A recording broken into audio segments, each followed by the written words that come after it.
Hello everyone, it's time for another set review for Canadian Highlander. I'm Josh and I'm going to be looking at Shadows over Innistrad. Before I do, as always, I want to do just a quick review of my last review, which was for Oath of Gatewatch. And I feel I generally got that one correct. I had Kozilek as being a format all-star, which I think even as I was doing the review, I wasn't quite sold on. And it certainly hasn't seen an amazing amount of play. I still think it's a fine card, certainly to try out in Artifact Ramp. But I think I was a little bit overambitious there. Again, it was doing something that's fairly unusual, and that is, of course, where we can go wrong, right? When we're evaluating a card, something we've never seen before. Original Planeswalkers, for example, right? It's a lot easier when we're looking at something that okay, Lightning Bolt or Lightning Strike. It's clear which is better, right? Because we've seen that before. Anyway, so I think I would give myself a solid B or something. I think it was decently on point. But no huge glaring errors. Just the Kozilek, I think it was a little ambitious. Okay, so let's talk about Shadows over Innistrad. And before we get to the individual cards, we have a couple of interesting mechanics that are worth exploring. Just as in the last set, we had to figure out, well, okay, wastes mana. How easy will it be to find waste mana? And if a card requires waste mana to activate, is that something we can just throw in any deck? Again, something new. Something we were dealing with is something new. So there's a couple of mechanics in here that I want to talk about. And the first is Delirium. So Delirium is like Threshold. It's a state that we achieve by finding 4 or more card types among cards in our graveyard. So what does that mean? And is that easy to achieve? Is that hard to achieve? Well, of course, it means that your Tarmogoyf, say, is a 4/5, right? And if you play Tarmogoyf in Highlander, you can think, how often is it a 4/5? But of course, the big difference there is that Tarmogoyf keys off both graveyards. And it's usually a 4/5, but not always. So if we think probably the 4 most common cards to find in our graveyard would be a land, from a fetch land, of course. So if you're playing a monocolored deck without fetch lands, it's going to be harder to get that land in the graveyard. So land, instant, and sorcery, of course, those are spells that are designed to go in the graveyard, right? We cast them when they go in the graveyard. And almost all decks play at least some instants and sorceries. But you look at something like mono green, say Cradlehoof, it plays a lot of creatures, right? And then finally, creatures, of course, while they aren't designed to go in the graveyard, would prefer that they stay in play, they do often get destroyed and put in our graveyard. Of course, Planeswalkers, artifacts, enchantments, tribal, but those 4 I think would be the most common. And my feeling is that in normal decks, it will run from quite hard in certain monocolor decks that don't run fetch lands, maybe are heavily creature-based, for example, to being happen some percentage of the time. So, for example, I've been playing a lot of blue, white, red mid-range. And that deck, plays fetch lands, right? It's playing 3 colors, plays creatures, it plays planeswalkers, and it plays a reasonable number of instants and sorceries, though not an amazing number. And we're not going to have Delirium all that often.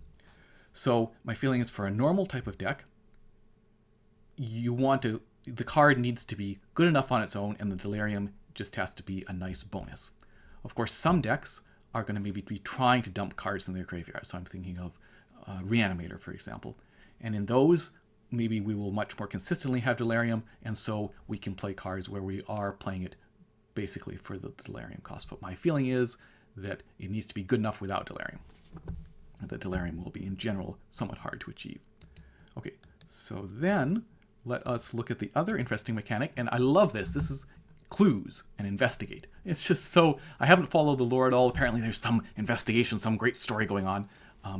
But I just love the flavor of this idea that you investigate, which is a keyword, and by doing so you get a clue, which is this colorless artifact token that you can pay 2 and sacrifice to draw a card.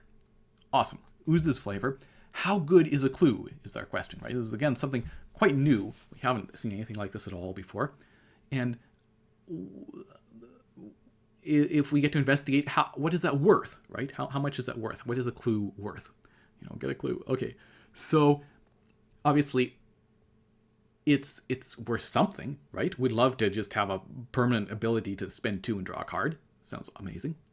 But at the same time, if you think about it, pretty much any card that we put in our deck, we'd prefer to spend mana on it rather than spend 2 colorless to draw a card. In other words, as long as we have things to do, right? As long as we have spells in our hand that we want to cast, cards in our hand that we want to cast, they will generally be offering a much better rate of return than spend 2 mana to draw a card. And again, I'm thinking of this blue-white-red list I've been playing. It uses all its mana almost every turn. You think about something like Goblins, uses all its mana. Even something... I almost played Alistair Howie Green-Black Rock last week, and I was playing some fun games in between rounds. And it's a control deck, which wants to go late, of course, or ends up going late, but it can use all its mana most turns, right? And again, if we are using all our mana, we're getting a better rate than spending 2 to draw a card. That being said, of course, some decks, so control decks, right, which maybe want to pass the turn, hope to counter or otherwise deal with something their opponent does if necessary, and then if not, they'd love to draw some cards. And so those are the type of decks that I think are going to be most likely to want this ability to spend 2 to draw a card. So, my classic Grixis Control, for example. I feel those decks are not in a great spot in the metagame, but anyway, so that's, I think, where clues can be most valuable. Now, there's a couple other aspects to consider, and that is not just the ability to spend 2 to draw a card, and that is that we do get an artifact in play. And so that means anything that wants artifacts, so specifically Academy decks, right? That often just want artifacts to power Academy. The Investigate's going to be more attractive to them. And also they are the type of deck, I think ramp decks do suffer sometimes, right, from ramping up into nothing. And so if they had just a permanent ability of spend 2 to draw a card, they'd love that. It would be great. They're perhaps more likely than a normal run-of-the-mill deck to have the mana to spend on this.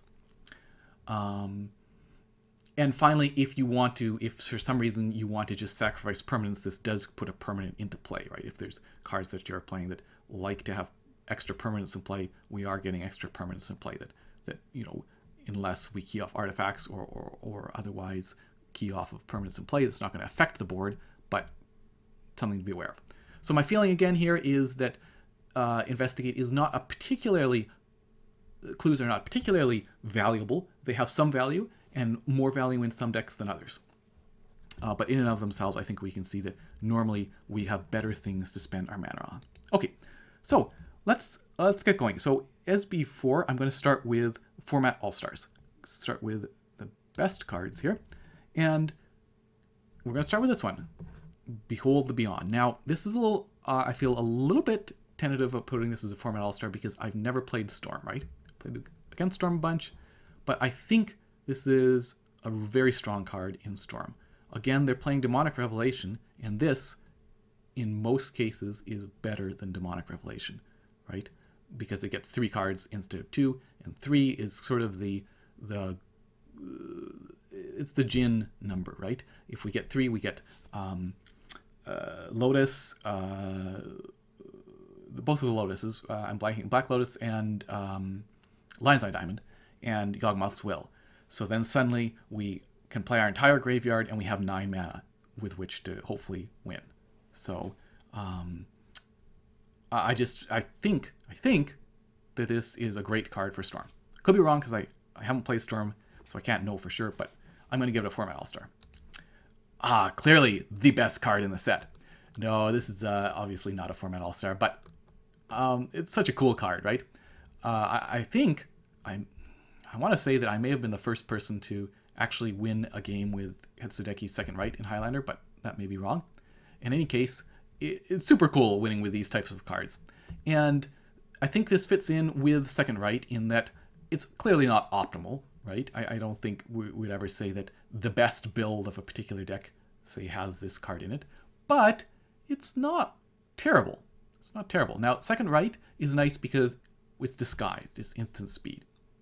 And if you're not familiar with Second Right, sorry, I should have had a copy here, but it's an instant for 4 mana, red and 3 colorless, that says deal 10 damage to target player only if that player is at 10 life or something along those lines, right? They have to be at 10 and then we deal 10 to them. So instant speed, this one, they're always going to see it, well, like almost always going to see this coming. But 13 is easier to achieve than 10, right? They will only have to deal 7 to them. So, a fun card, some red-black aggro burn deck could certainly put it, just like Second Right, could put it in their deck and have it be okay. Not optimal, but not terrible. And just the joy of winning with it is not to be underestimated. So, cool card. Not a format all-star, but gotta put it in here. Okay. Olivia, Mobilized for War. So, again, at first I thought, oh, yes, clearly a format all-star. Now I'm not sure. I think it's actually just right in between that sort of solid playable and format all-star, somewhere in between there. So, clearly a 3/3 flyer for 3 is good, though not bananas. And it's the secondary ability, right, that giving your other creatures haste, plus a 1/1, but I mean, like, the haste is pretty good as well. Seems to me like it would be a great card in all the sort of 4-color blood variants. I believe Spencer agrees. I think in many ways it's sort of the best card of the set. I could be wrong. I do think it will also probably see a reasonable amount of standard play, I think. So a card to watch in terms of price, I think. Anyway, I think a very solid, to me, right between the top solid playable or format all-star. And the fact that in and of itself, a 3/3 flyer for 3 without haste, it's maybe just not quite good enough to get that format all-star. But I put it in here. Solid card. Thing in the Ice. Oh, this, right, of course. This might be the best card in the set. But, when this was spoiled, I thought, wow, this is bananas. And now I still think it's good. Is it nuts? I don't know. So here, right, we get this wall, which many control decks, they're happy to have a wall, right? They're playing Wall of Omens, which draws them a card. This is doing something different. But again, a wall can be quite handy, right? We're setting up, we're staving off. 0/4 is a good number. And then when we flip, first just flip to get a 7/8, right? I mean, that's a pretty low investment cost to generate a very strong threat, right? And like turn 2, we're not so scared of tapping out as opposed to, say, tapping out for a threat turn 5, where maybe they do something really dangerous. So, and then this has a bonus of bouncing basically all other creatures, right? Almost always all other creatures. So it's going in specific types of decks, but I think this is extremely strong. I'm very excited about playing it in decks. Great card. And there we are. Okay, so then what are we going to look at? We're going to look at, let's look at the solid playables, which I believe is this bunch here. Let me just double check that. No, that's not it. Yeah, okay. That's not it either. Sorry. There we are. Ah, yeah, that's better. Okay, solid playables. So Avacyn's, Archangel Avacyn is quite interesting. She's a flip card, right? Flash, 4/4, indestructible, so great blocker, right? She comes in, she gives herself indestructible, unless they kill her in response to the trigger. And Vigilance, which, having, again, played a bunch of blue-white-red recently, Mantis Rider and Lightning Angel, Vigilance is actually very nice, right? Being able to attack and block is very handy. And it doesn't have haste, right? So that deck is a prime candidate for her, right? She doesn't have haste. Now let's just take a quick look at what she transforms into. So this is if another creature that we control dies. She transforms at the beginning of the next upkeep. Okay. So, and then when she flips, she gets bigger. She loses Vigilance. And she deals 3 damage to our opponent, right? And each other creature. So, possibly bad for us, right? Some decks, it would be bad for us. So the question is, right? Very powerful effect, of course. Fairly aggressively costed. Does she have a home? So in a traditional sort of blue white X control deck, well, she comes in, she blocks, she becomes a threat. We can cast her end of turn. We don't have to block, right? We can just wait. They don't do anything we want to counter, cast her end of turn. And she does have a quasi wrath effect if some of our tokens or something was whatever creature we managed to get in the graveyard. And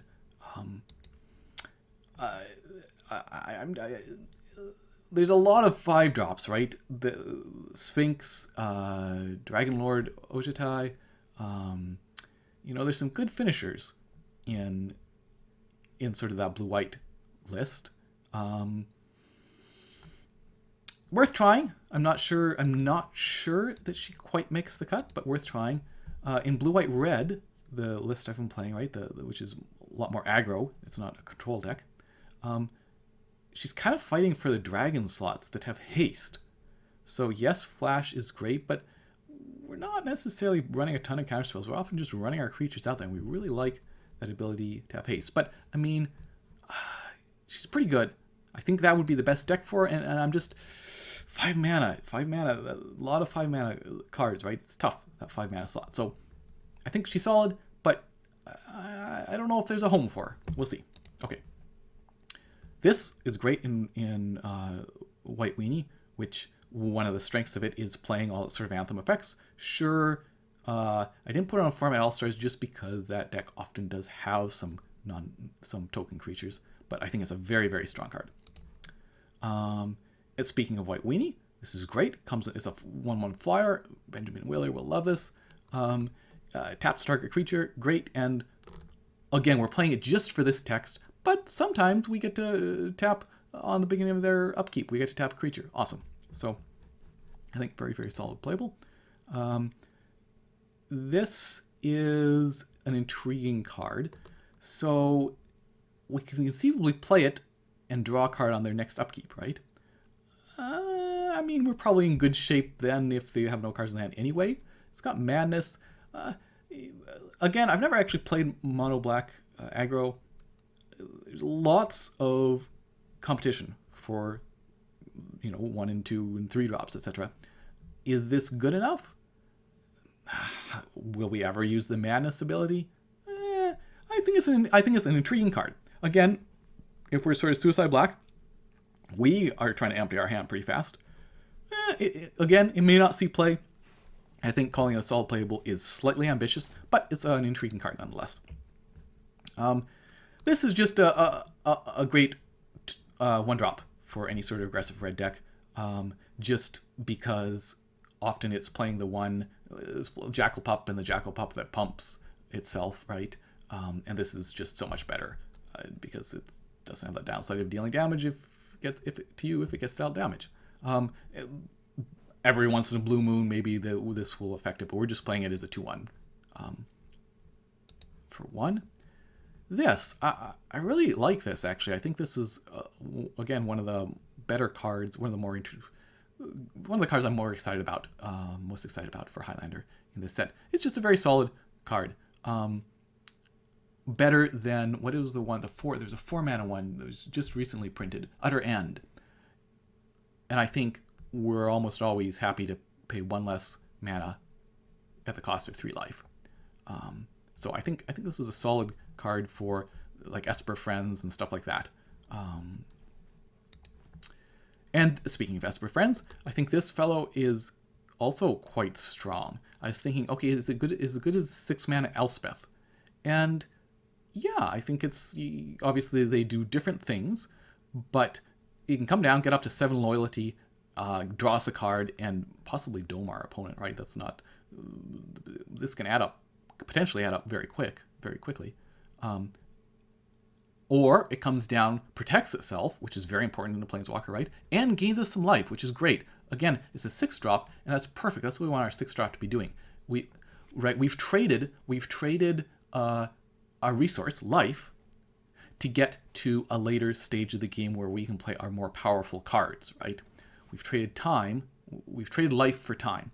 And this gains us some of that life back. So excellent. I love the fact that it gains life for us. And the ultimate is a very threatening ultimate, which is definitely worthwhile, right? And we're pretty close to it, right? We plus 3 times, and there we are. So, again, lots of competition at 6 mana, but worth trying. I think will be a solid playable. This is another 1-drop for red. So I think it's better than Reckless Waif, right? Because it's haste, and it's got menace. I think is better than being a 3/2. Is my feeling. So again, if what you're looking for is 1-drops, I think this is a fine 1-drop for mono red. And this card is very intriguing. I think this is the last. Yeah, okay. So, as somebody pointed out, if we flip it, right, this is almost the same clock because it's got haste as Merit Liege. Now, Merit Lodge, not exactly, right? 18 is definitely different than 20, but lifelink, awesome, right? And flying indestructible haste, cool. And we untap it, right? So we get to use it. So we're always interested in lands that have utility, right? Because it's the land slot, which we have to have, right? But lands don't do anything on their own.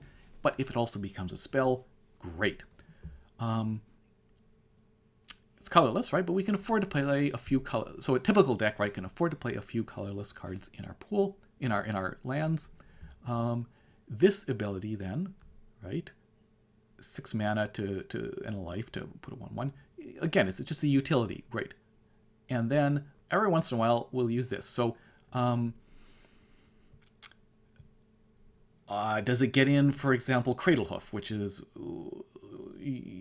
one of the decks that I might play. Does it get in Goblins, right? Ooh, does it get in Goblins? 5 mana is a lot for Goblins. 5 mana is not a lot for Cradlehoof. We can search it up in Cradlehoof. Again, there's a cost. There's a cost, right? We're playing a land that does not add colored mana.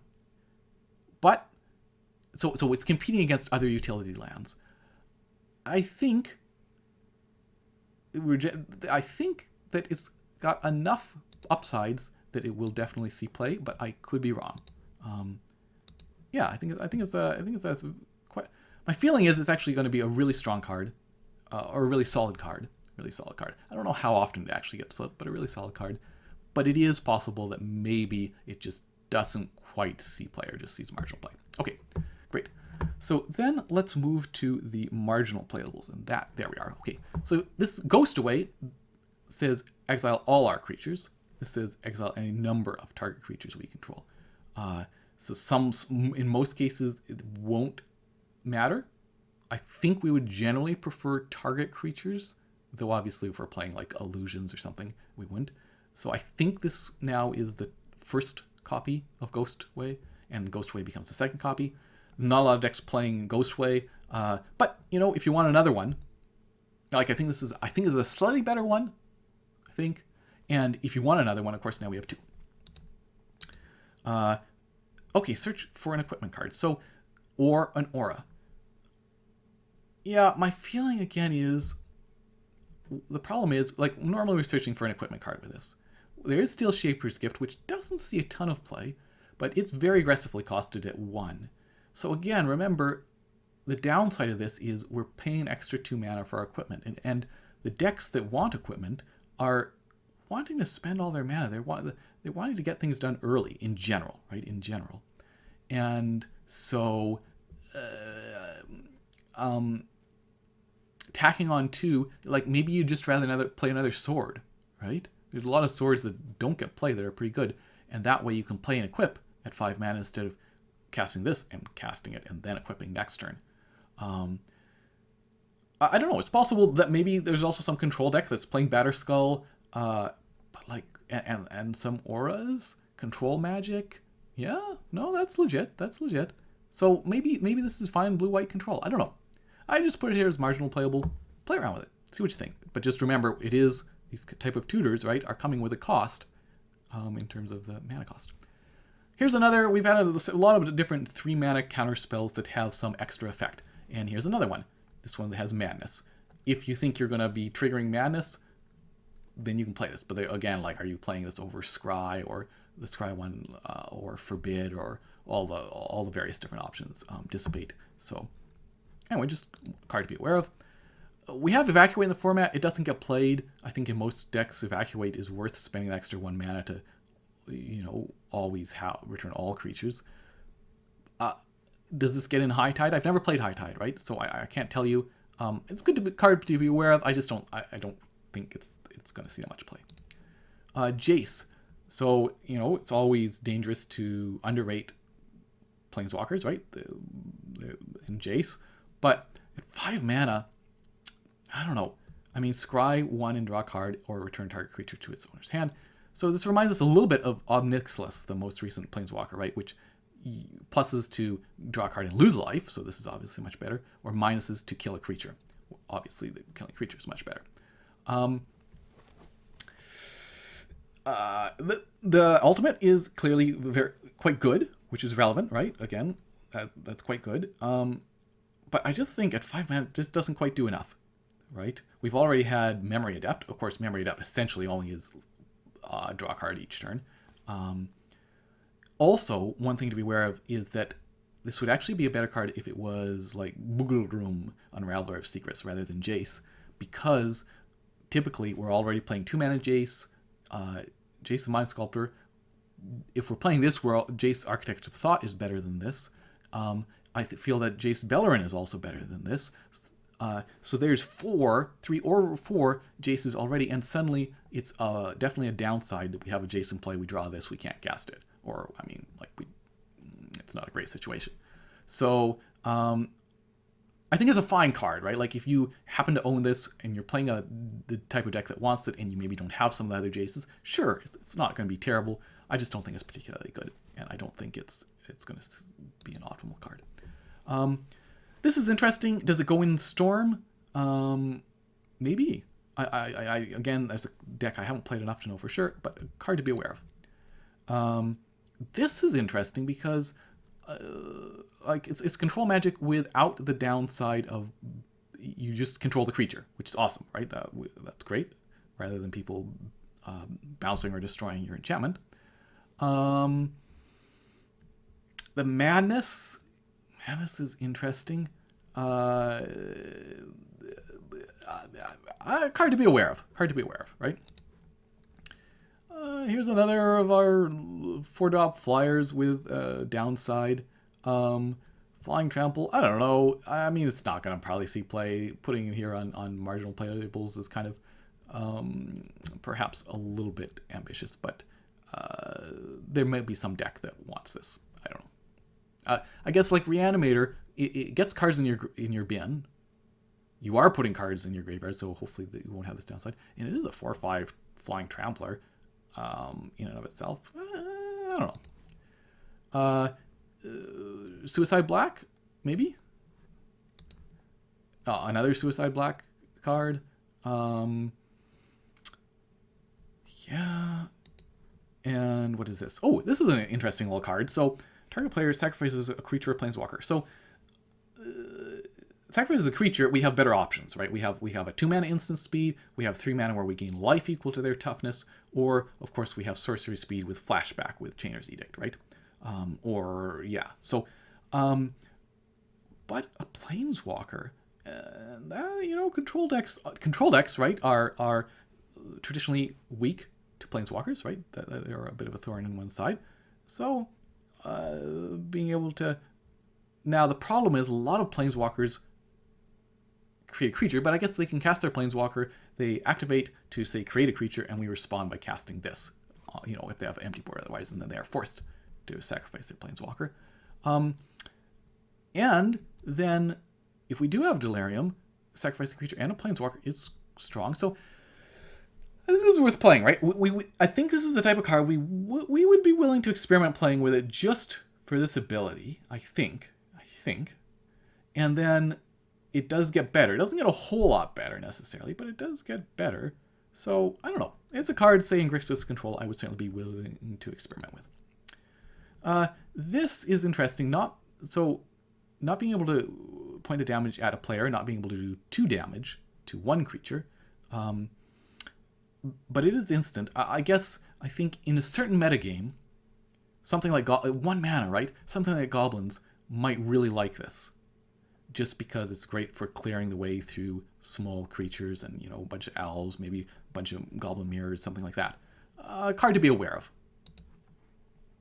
And this, again, intriguing little card. Yeah, maybe should be in speculative. I don't know. It's certainly got a lot of power.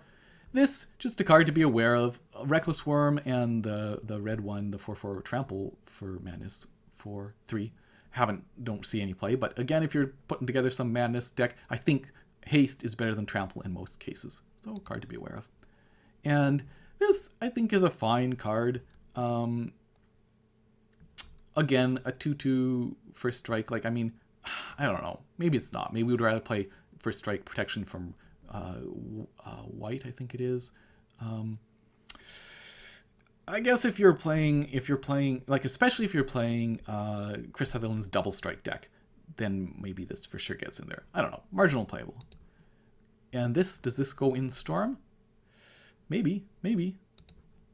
This is an interesting little one. Okay, so this is Lantern is under your control. You get to investigate.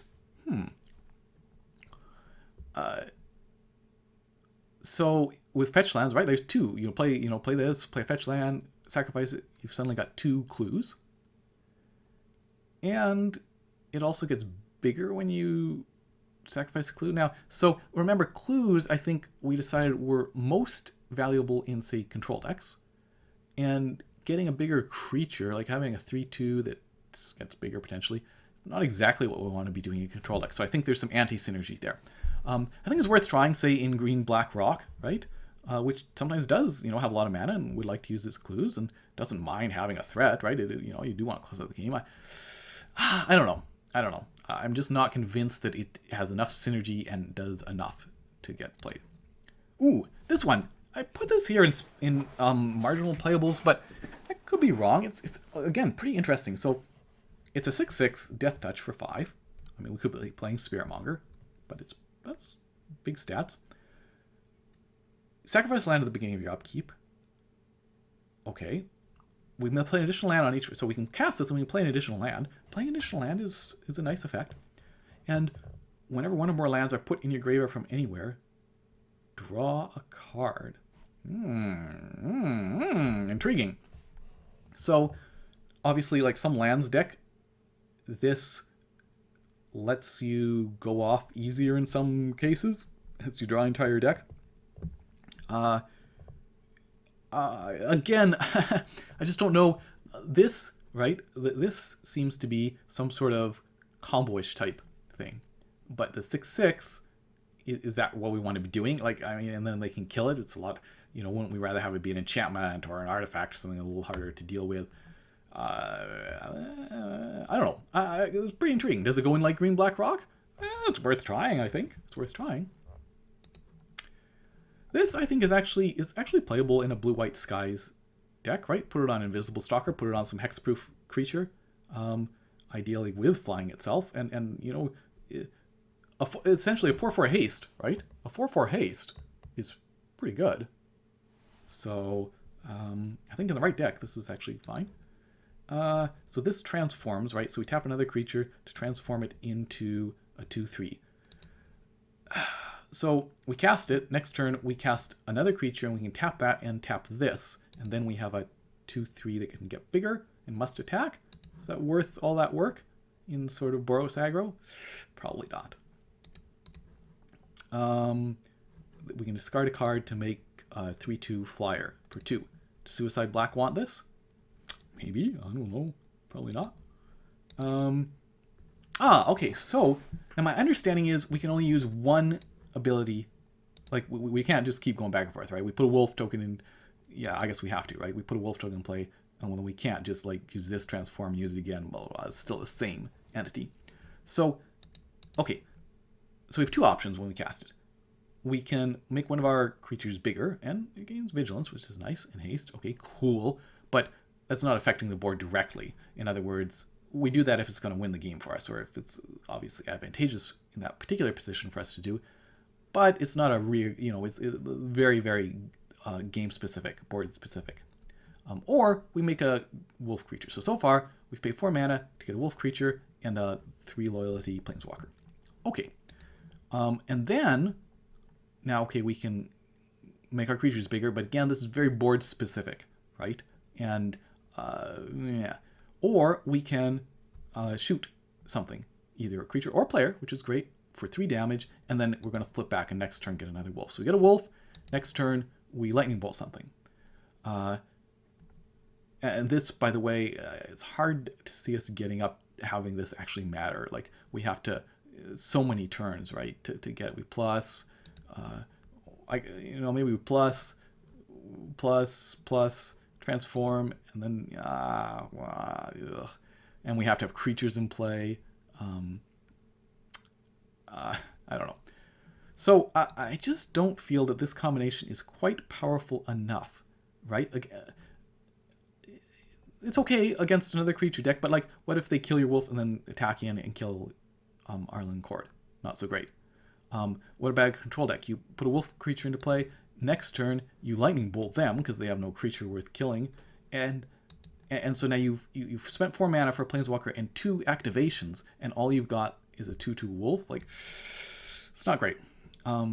So I just don't see her seeing a ton of play. Could be wrong. And then these, so this is just, I think this is the last one in here. Yeah.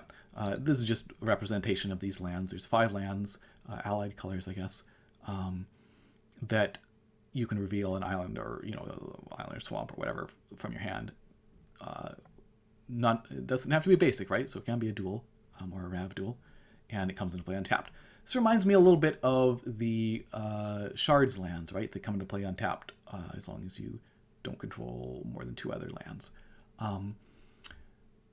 That they will likely come into play untapped early, though not always, right? Depending on the deck and what exactly you're playing, what your lands are. And later, they're almost certainly coming to play tapped. So I think they're actually, I think the problem is like 3-color decks or 4-color decks, which kind of aggro, which kind of want early come into play untapped lands, are the ones that aren't playing a ton of basics. Or a ton, they're playing a lot of non-basics, and only a few of them are actual like islands or swamps. So not sure exactly where to evaluate this. I think they're playable for sure, right? I think they're an interesting option, but I don't think they're amazing. Okay, let's get on here with the speculative cards.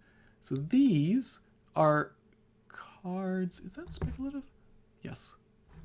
That potentially could be good. I'm just not sure there's a home for them. So I just want to double check that this is speculative. Okay. Thalazi Lieutenant. If I haven't played White Wing enough to know, do we have enough humans? It's pretty good that it both is a bonus if we top deck it into a board where we have a bunch of other humans, or it's also good if we play it early and then play more humans and have it get bigger. I just don't think it's quite strong enough. I don't think there's enough humans. We can't count on there being enough humans in Highlander. Confirm suspicions. Interesting. Counter target spell and then investigate 3 times. I just don't think this is quite strong enough. Okay, yeah, no, this is bad cards. I had a feeling it was. Okay, let's go back to speculative. Is that this? There we are. Oh, okay, there we are. That's better. Speculative. So this is interesting, right? Whenever 2/3 for 3 flyer, whenever you cast a creature spell with a converted mana cost 3 or less, you investigate. But it's kind of anti-synergy, as we talked about, right? We're playing cheap creatures. We probably aren't the type of deck that wants to be spending 2 to draw a card. Still, again, if we want to investigate, this was an interesting card to do it. Here's another one. Whenever you investigate for the first time each turn, investigate an additional time. The problem with a card like this is it doesn't actually investigate itself, right? And this is Highlander. Now, in Standard, cool, go nuts, right? Because we can put together a deck where we're guaranteed to be drawing cards that will let us investigate. But in Highlander, there's just not enough good investigative cards for us to play something like this, which requires that we have another card to make it good. And it's not just like a generic type of card, it's a specific investigate card. So I think it's cool, right? I'd love to see some sort of deck in a normal 60 card 4 of format that plays this. but I just don't think it's going to be good enough workable in Highlander.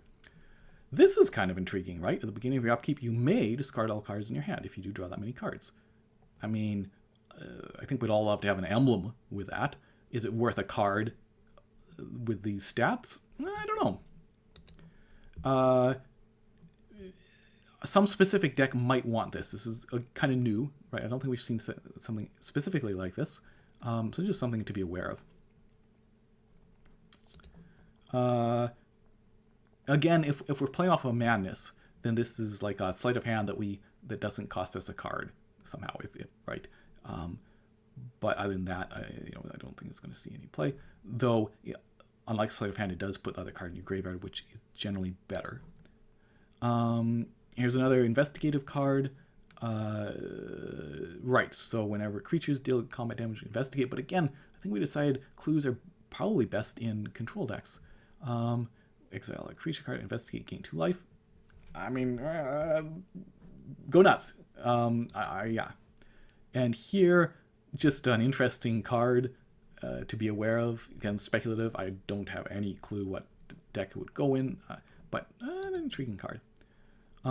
Again, another investigative card. If this said, whenever you cast an instant or sorcery speed, draw a card, I think I'd be all over it, right? I think that's pretty well priced for that. I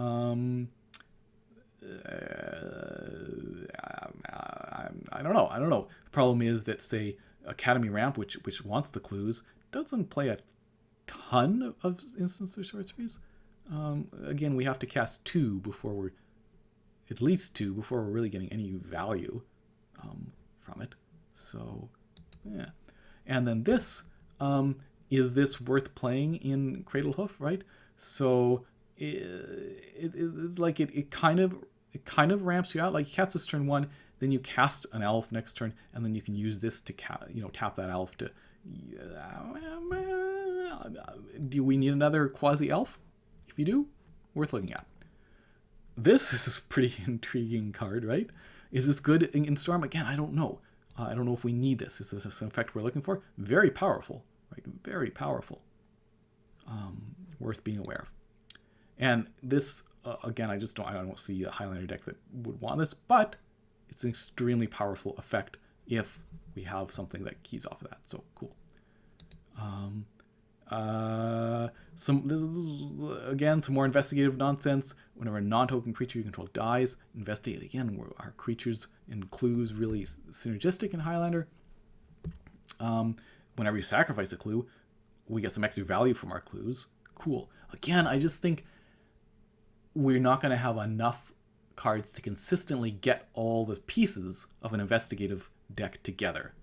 Better for a 4 of 60 card format. And I just don't think she's good enough. So, okay, +2, cool. You may discard a card. If you do draw a card, rummage. Yeah, okay. It's not worse, but like we'd rather play Duretti if we want that kind of effect. Exile target enchantment or tapped artifact or creature. I mean, that's fine. It's always good to have some random enchantment spell removal tied in with another card that you want to play otherwise. Tapped artifact, that's tough. It doesn't get rid of equipment, right? Tapped creature, so it quasi protects itself. And then there's ultimate, right? Search for an artifact creature or put it in the battlefield, then shuffle your library. It gains haste. Return it to your hand at the beginning of the next end step. I mean, I'm just so confused about what we're trying to do with this. Are we trying to put Emrakul into play? Well, like, what sort of deck has Emrakul in there and these colors and is playing Nahiri and wants Emrakul in the deck even if they don't draw her, right? I mean, are we getting some sort of artifact to combo off that turn? Maybe. Are we getting some value creature? I mean, we do threaten ultimate after 2 turns. I don't know. This card confuses me, and I don't think it has a home anywhere, but who knows? Prove me wrong. Another great investigative card. So this is actually pretty intriguing, right? Because if we can get 3 clues, the ability to tutor is awesome. It is 5 mana. Does this somehow go in some sort of Academy Ram deck? I don't think so. I think we have better options. But it's pretty cool. I like it. Nice flavor. And that's... Oh, this, if we have some combo decks, this flips right into this. If we have some combo deck, like Soul Sisters type deck, this is another piece of that. It's too bad that it doesn't come off of all creatures, so they can still twin us out, for example. But anyway, worth being aware that it's there. There we are. Okay, phew. One more set of cards, and that was this. Yes, these are bad cards. So again, I think it's intriguing, but I don't think it's going to be playable enough. This, I just don't think it does enough for its mana cost. I think we have better options, right? It's cool, but better options. I'd rather play Dismiss for 1 less mana that will draw me a card, period. I could be wrong, but I really think we can be doing better things. This is intriguing. I just wanted to mention, I don't think this is playable. Well, I mean, I don't think it's terrible, but I don't think it's worth playing, I guess. But I love this type of design, right? I love the fact of fiction type thing. So in this case, we're having to split them and our opponent gets to choose, which is much worse, right? Because they can always keep us away from a particular card. But I just love that type of design. If we're looking for prowess creatures, I'd rather be playing Wee Dragonauts and like blue-red prowess type thing. But anyway. An option if you're playing some blue-white skies or something, or mono-blue aggro.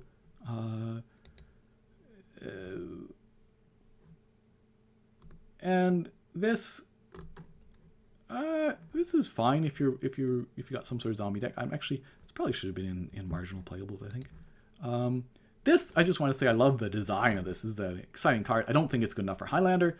It's interesting that it doesn't have flashback, so you can't actually counter this ability from the graveyard. You can stifle it, but you can't counter it. I believe you can stifle it. Yes, you must. It's an activated ability. But anyway, I love the card. I love the card design. It's a cool card. This obviously is not playable in Highlander, but again, I'm just highlighting it because I love this design. I'd love to, be the type of card to like try to build something around. And this, lots of flavor, should we say it oozes flavor. Oh, and here the final, oh no, okay, it's a few more. This one, I just don't think is playable, right? Like we have to do a lot of work to get it to just be a 3/4, which is not amazing. And like, if we've got 4 cards in our graveyard, we could be playing Hooting Mandrills and get a 4/4 Trampler, period. Yes, it's Goif, but it's not Goif. I just don't think this is quite good enough. I mean, creature tutors are good, but conditional creature tutors like this, I don't know. It's worth playing. Maybe it should be in speculative. And I don't know. I think Other Sigarda is so much better. I think 5 mana is a lot. It is worth being aware of, I guess, if you really want to give yourself hexproof or something, but I'm just not convinced it does enough. So there we are. Okay, a little bit longer than I would have liked, but what can we do? So it looks like a really cool set, certainly to play. Not a ton of cards for Highlander, but that's good. That's good. And enjoy the pre-releases if you go there, and enjoy Monday Night Highlander. Cheers.